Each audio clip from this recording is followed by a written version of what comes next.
लेकिन आज की कहानी के ऊपर आते हैं। ये कहानी हमेशा मुझे इसलिए याद रहेगी, कई बार हम लोग जो जर्नलिस्ट है, चाहे अखबार के दफ्तर में, न्यूज़ चैनल के दफ्तर में होते हैं, बहुत सारी खबरें आती हैं अलग अलग सोर्सेज से। अब तो ईमेल है, व्हाट्सएप है, बहुत सारी चीज़ें हैं, बदल गई। पहले बहुत सारी सहूलियत नहीं थी, तो मेल और ये सारी चीज़ें भी आया करती थी। मुझे याद है 2008 26 जुलाई की बात है। वीडियोकॉन टावर में तब हमारा दफ्तर हुआ करता था, कनॉट प्लेस के पास, और हर दफ्तर को, कई न्यूज़ चैनल को एक मेल आया। उसमें हमारे पास भी वो मेल आया, आज तक के पास। बट कई बार ये होता है, मैं आज आपसे एक्सेप्ट करता हूँ कि बहुत सारे, चूंकि मेल की तादाद बहुत होती है, तो कई बार ऐसा लगता है कि कोई मजाक कर रहा है, क्योंकि कई ऐसे मेल आते हैं जिसमें अलग अलग धमकियाँ दी जाती हैं कि ये होगा, कुछ देर के बाद ये होगा।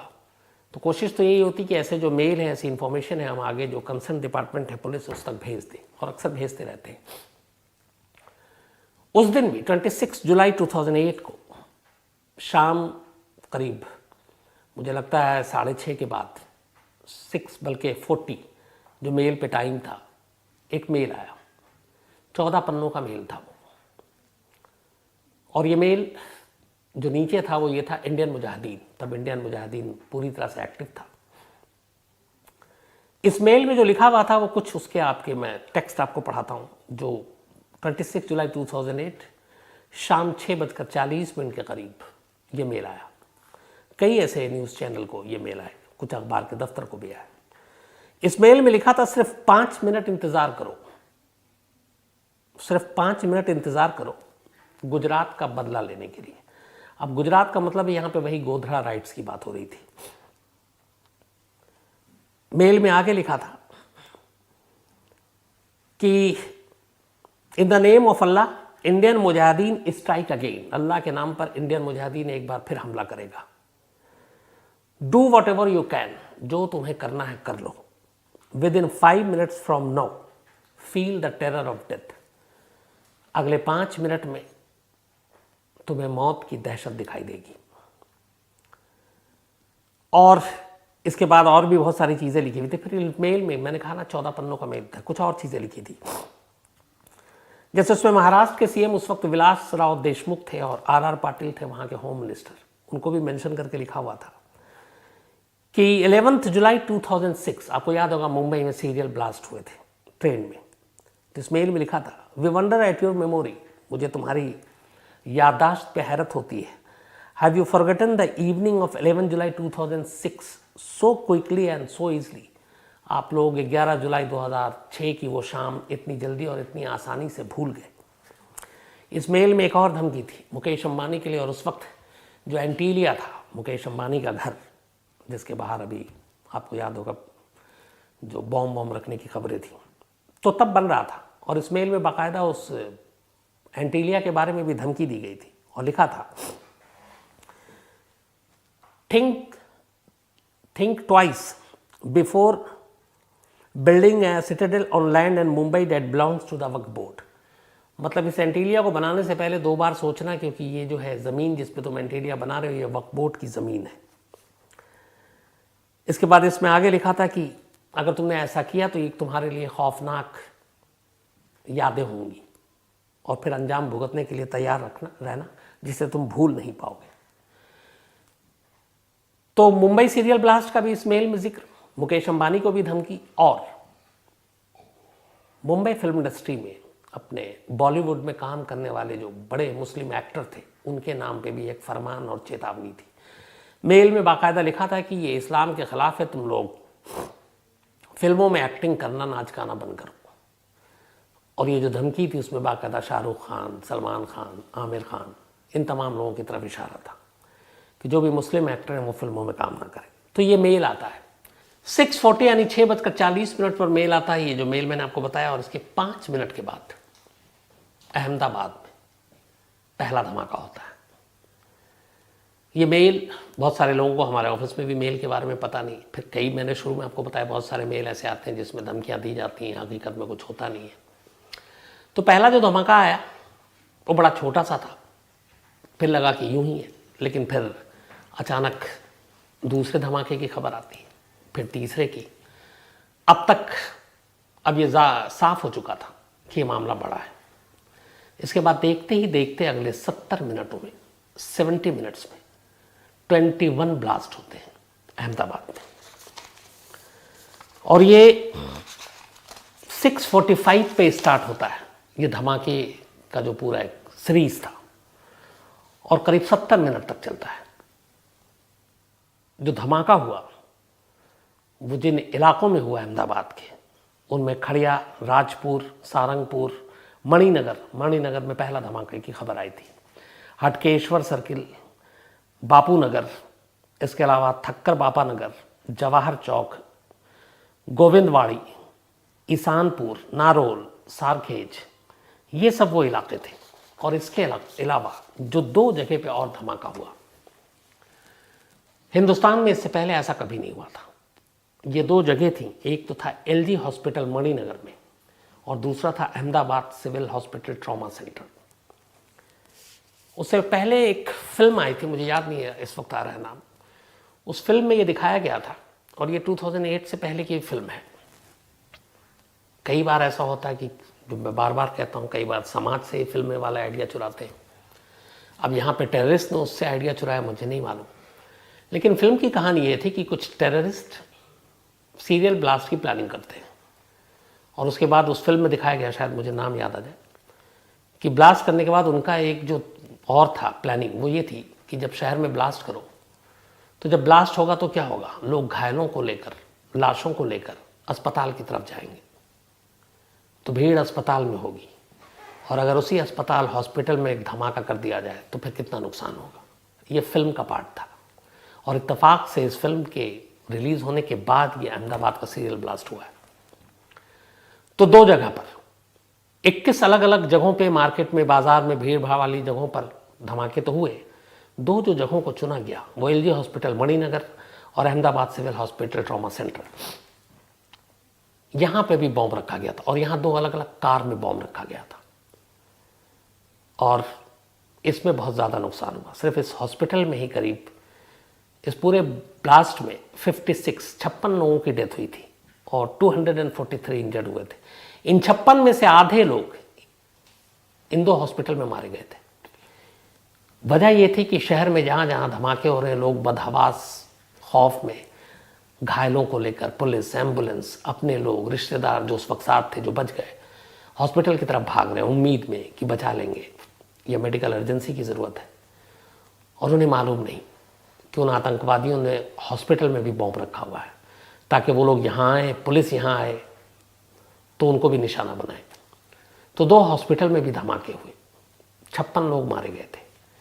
हॉस्पिटल के अलावा जो बाकी बाज़ारों में अलग अलग जगहों पे बॉम्ब रखे गए थे, उसमें बड़ा तरीका दूसरा इस्तेमाल किया गया था, जो उससे पहले जयपुर में भी ब्लास्ट में हुआ था। वो ये था कि उन्होंने टिफ़िन के अंदर बॉम्ब प्लान किया, और टिफ़िन को साइकिल पर रखा, और ये सारे साइकिल उन्होंने शहर के ही सेकेंड हैंड पुरानी साइकिलें खरीदी थी अलग अलग इलाकों से, ताकि शक ना हो, और उन साइकिलों पर टिफ़िन बॉम्ब रखा, और उन बॉम्ब को ले जाकर भीड़ भाड़ वाली जगहों पर छोड़ दिया। 70 मिनट में 21 धमाकों से अहमदाबाद दहल चुका था। उस वक्त नरेंद्र मोदी गुजरात के चीफ मिनिस्टर थे, मनमोहन सिंह प्राइम मिनिस्टर थे। खबर बड़ी थी, और इससे पहले और भी टेररिस्ट अटैक हो चुके थे, बेंगलोर में हो चुका था, जयपुर में हो चुका था। तो अब इसकी जांच शुरू होती है। अभी तक कुछ पता नहीं क्या है, किसने किया, कैसे हुआ, लेकिन फिर इसकी अब जांच दी जाती है, और पता कराया जाता है कि आखिर इसके पीछे है कौन लोग, और किसने ये धमाके किए। शुरू के 2 दिन तक कुछ पता नहीं चलता कि इन धमाकों के पीछे किन के तार हैं। एक ईमेल था इंडियन मुजाहिदीन का, लेकिन उसके बलबूते पे आप बाकी सारी चीज़ें नहीं कह सकते थे।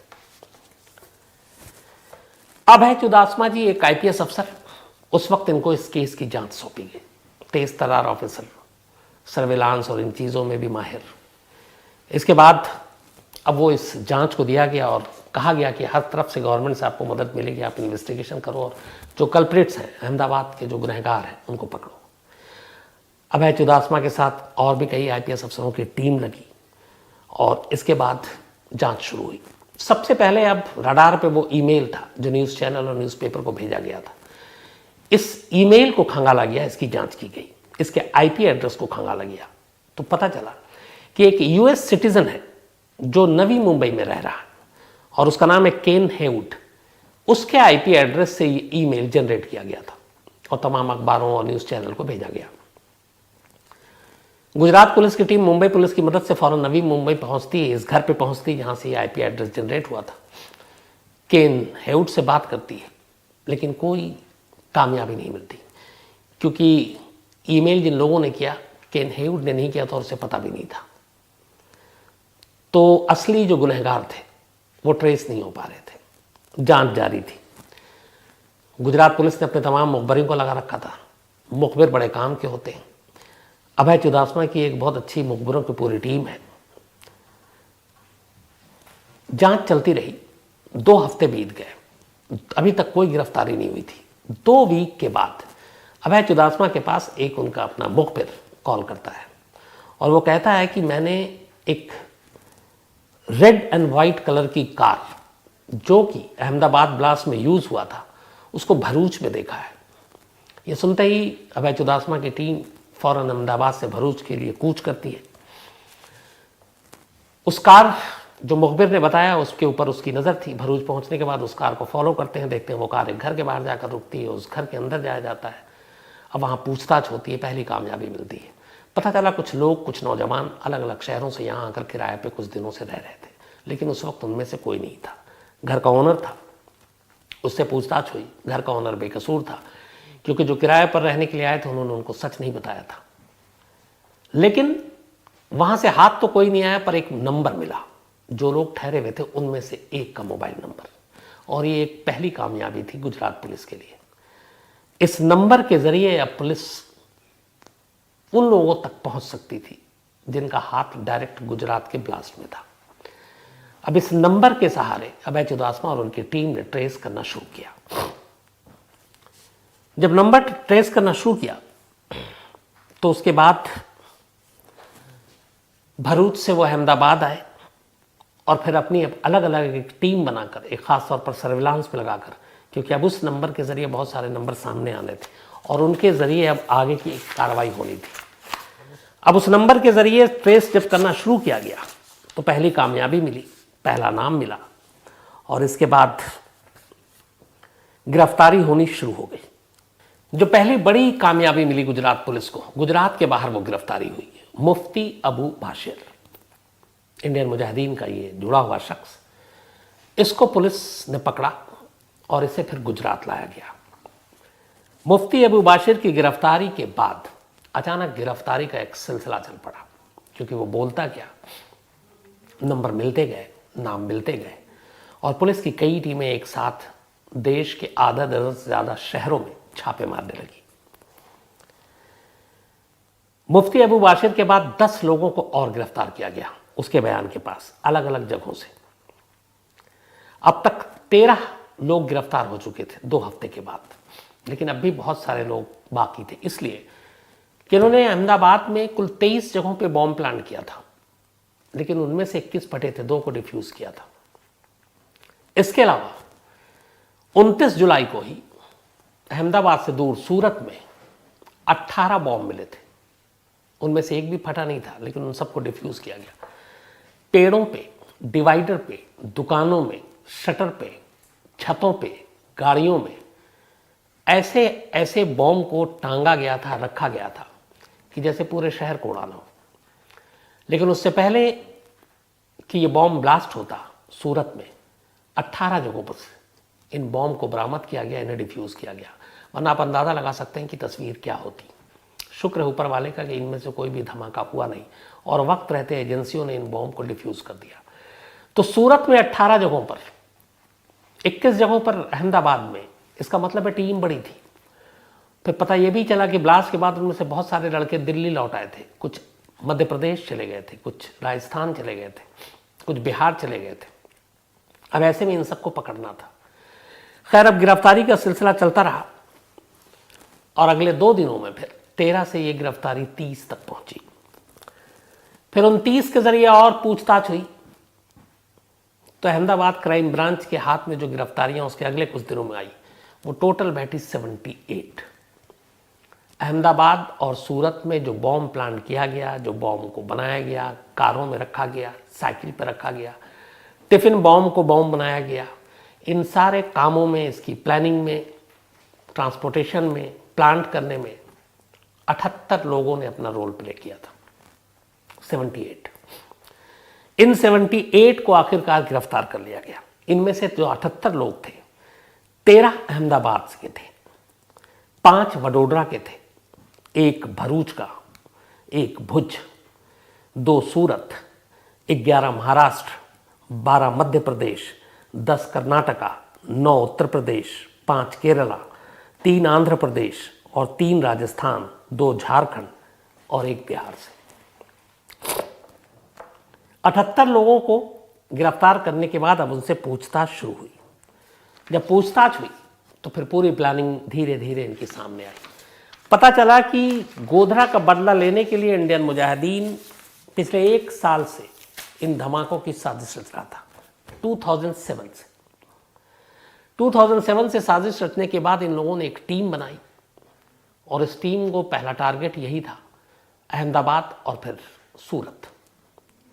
बाकायदा टीम ने बॉम्ब इकट्ठा किया और उन्हें पता था कि बाकी जगहों पे तलाशी होती, साइकिल पे आमतौर पे लोग मजदूर और बाकी नौकरी पेशा छोटे मोटे लोग जाते हैं, उनकी तरफ पुलिस की नज़र पड़ती नहीं है। तो साइकिल पर जो काम करने जाते हैं वो अपना टिफ़िन लंच बॉक्स लेकर जाते हैं, तो टिफ़िन से भी शक नहीं होगा। और उस वक्त तक टिफ़िन बॉम्ब इतना बड़ा नहीं था, जयपुर में हालांकि हो चुका था। तो इसलिए उन्होंने टिफ़िन बॉम्ब को, क्योंकि सबसे आसानी से आप प्लान कर सकते हैं, आप साइकिल कहीं भी पार कर सकते हैं, कार पार करने में मुश्किल होती है, तो इसलिए इन्होंने ज़्यादातर करीब 24 जगहों पे इन्हें करना था। उनमें से 2 जगह कार बॉम्ब इस्तेमाल किया, 22 जगह पे साइकिल बॉम्ब का इस्तेमाल किया और वो सारी साइकिल शहर से खरीदी। और इन 78 लोगों को अलग अलग टास्क दिया गया। प्लानिंग 1 साल से चल रही थी, 2007 से। इस प्लानिंग के दौरान इन लोगों ने बाकायदा ट्रेनिंग भी ली, रेकी भी की। एक वाघामाओ केरला में जगह है, वहाँ पे इन्होंने ट्रेनिंग ली। इसके अलावा पावागढ़ गुजरात में ही है, वहाँ इन्होंने ट्रेनिंग ली। और जो मुफ्ती सबसे पहले पकड़ा गया, वो बाकायदा गुजरात के, अहमदाबाद के अलग अलग शहरों के दौरे करता रहता था ताकि वो देख सके कि कहाँ पे क्या कुछ हुआ है।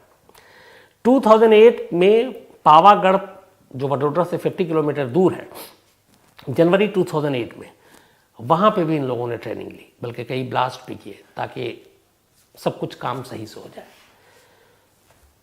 तो 1 साल से ट्रेनिंग हो रही थी। उसके बाद अहमदाबाद शहर को चुना और फिर पहली बार इन लोगों ने जब प्लानिंग की, तब कहते हैं, जो पूरी इंट्रोगेशन में बात आई कि अलग अलग शहर की जगहों पे तो रखा जाए, लेकिन हॉस्पिटल का ख्याल उसी वक्त आया कि जब शहर में जख्मियों की तादाद होगी, जब लाशें होंगी, तो सब हॉस्पिटल की तरफ भागेंगे, उनके तीमारदार भागेंगे, पुलिस भी साथ में जाएगी, और भी लोग होंगे, हो सकता है नेता भी वहाँ पहुँचे।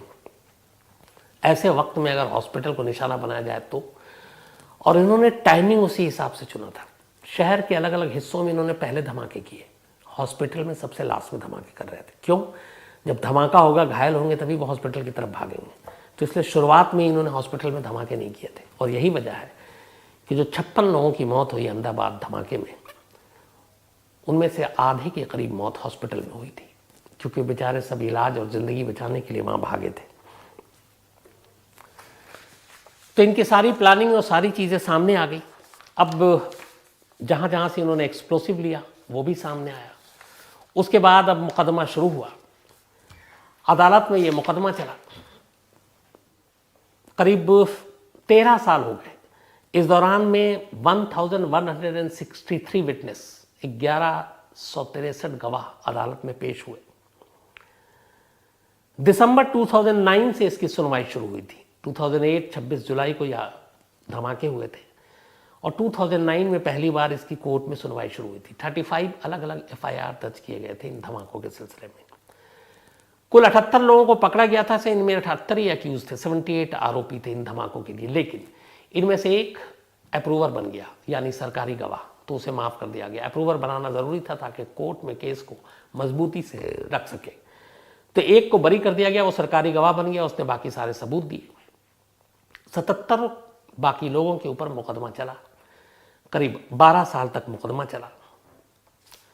8 फैब इसी महीने 11 दिन पहले जो स्पेशल कोर्ट है, जो उस कोर्ट के जज हैं मिस्टर अंबालाल पटेल, उन्होंने अपना फैसला पहले उस दिन सुनाया था। इन 77 में उन्होंने 49 को कल्प्रिट यानी दोषी माना 8 फैब को, और 49 को दोषी माना, और जबकि बाकी लोगों को करीब 28 को 77 में से बरी कर दिया क्योंकि सबूत नहीं थे। तो 77 में 49 अक्यूज पाए गए, 28 बरी हो गए। 8 फरवरी को यह फैसला आया। अब सज़ा का ऐलान कल होना था, यानी कि 18 फरवरी को, और कल जज अंबालाल ने अपना फैसला सुनाया। इन 49 में 38 को फांसी की सज़ा दी और 11 को लाइफ इम्प्रिजमेंट, उम्र कैद। उम्र कैद मतलब जब तक उनकी उम्र है अब वो जेल में रहेंगे। अब इन 38 के पास विकल्प ये है कि इस फैसले के बाद वो हाई कोर्ट जाए, फिर सुप्रीम कोर्ट जाए, फिर राष्ट्रपति के पास जाए। लेकिन अफसोस की बात एक है, 13 साल लग जाते हैं इतने बड़े धमाके, इतने लोगों की जान लेने के लिए, इतनी बड़ी साजिश फैसला सुनाने में लोअर कोर्ट को। और अब भी ये पता नहीं है कि कब इन गुनहगारों को उनके किए की सज़ा मिलेगी, कब फांसी पे लटकेंगे, क्योंकि अभी भी कानूनी लड़ाई लंबी है। मुझे लगता है आगे अगले 5 साल तो मुझे बिल्कुल भी नहीं उम्मीद है, बल्कि ये 10 साल भी हो सकता है। तो 13, 10, 23 हो जाएंगे।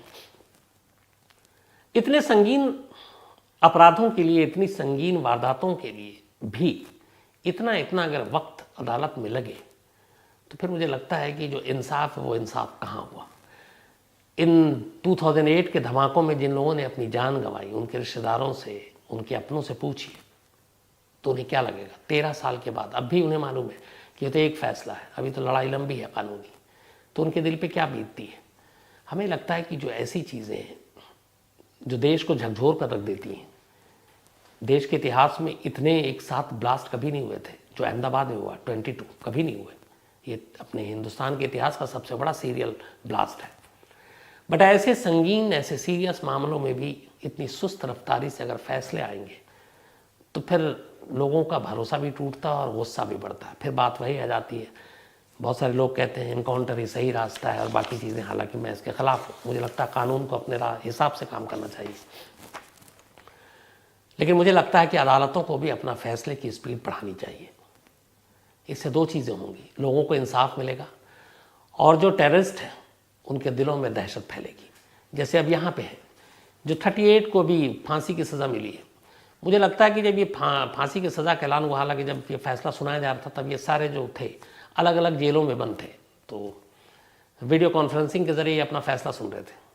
तो मुझे लगता है वो दहशत, वो डर इनके वक्त कल फैसला सुनाते वक्त या फैसला सुना होगा तो इनके मन में नहीं होगा। क्यों? उसकी एक वजह है, उन्हें अगर ये लगता है कि ये फैसला फांसी दे देंगे और उसके बाद एक टाइम मुकर्रर है कि अब इसके बाद हाई कोर्ट में इतना दिन और सुप्रीम कोर्ट में इतना दिन और प्रेसिडेंट के बाद मर्सी पिटीशन में इतना दिन, कुल मिला के काउंट कर ले 3 महीना, 5 महीना, 8 महीना, 9 महीना, 10 महीना, तब फिर वो गिनती गिनते कि हाँ मेरी ज़िंदगी के दिन इतने बचे। लेकिन अभी उनके अंदर जो मैं कह रहा हूँ कि नहीं खौफ और दहशत और डर आया होगा, उसकी वजह है उन्हें मालूम है अभी 13 साल तो यहाँ निकल गए, अभी हाई कोर्ट में जाएगा, अभी जजमेंट पढ़ा जाएगा, हाई कोर्ट के बाद सुप्रीम कोर्ट जाएंगे, सुप्रीम कोर्ट में भी 2-3 बार जाएंगे, फिर इसके बाद कुछ जजमेंट में कमियां निकालेंगे, फिर चैलेंज करेंगे, फिर उसके बाद गवर्नर है, फिर प्रेसिडेंट है, प्रेसिडेंट के पास भी अब तो ये है कि मर्सी पिटीशन खारिज हो गया तो फिर दोबारा भी अप्लाई कर सकते हैं। तो अभी वक्त है, अभी सांसें हैं, जी लेंगे, तो डरने की क्या ज़रूरत है। यहीं पे मुजरिमों के दिलों से दहशत कम हो जाती है। कानून सख्त हो, फैसला वक्त पर हो तो शायद वो डरेंगे भी और ऐसी चीज़ों करने से बचेंगे भी। लेकिन अफसोस ये है कि हमारे यहाँ थोड़ा इंसाफ देरी से मिलता है। तो ये थी कहानी, देश के सबसे बड़े सीरियल ब्लास्ट की कहानी। अब अपना सिलसिला आज का वही